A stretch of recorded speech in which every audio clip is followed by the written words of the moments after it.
খেয়াল করে দেখবেন সমাজের 99% মানুষ সমাজের সমস্ত নিয়ম কানুন, রীতিনীতি, সংস্কৃতি যেগুলোকে আপাত দৃষ্টিতে ন্যাচারাল বলে মনে হয়, সেই সব কিছুকেই প্রশ্ন না করে মেনে নেয়, even if they are sometimes unfair or one sided. সত্যি কি সবটা ন্যাচারাল, নাকি তার থেকে একটু বেশি কিছু?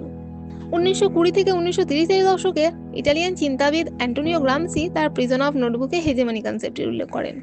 শব্দটি এসেছে গ্রিক শব্দভাণ্ডার থেকে, যার অর্থ লিডারশিপ বা dominance. Now question is, what is hegemony? At it's core it's about power and control. কিন্তু শুধুমাত্র আইন বা জোর দিয়ে নয়, বরং সোসাইটির ডমিনেন্ট ক্লাস তাদের ভ্যালুজ, আইডিয়াজ আর বিলিভগুলোকে এমনভাবে উপস্থাপন করে যেন এগুলো একেবারেই ন্যাচারাল, কমন সেন্স।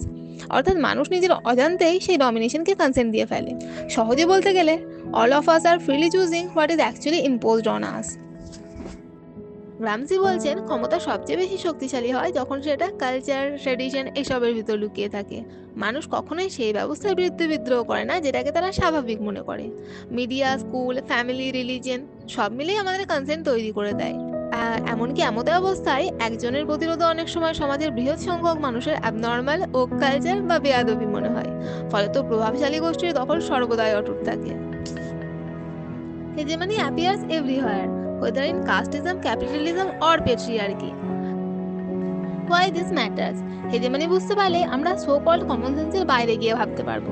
আমরা প্রশ্ন করতে শিখবো, why things are the way they are, whose interest is actually being served। যা আমরা স্বাভাবিকভাবে মেনে নিই সেটা আসলেই সবার জন্য ভালো, নাকি অল্প কয়েকজনের জন্য।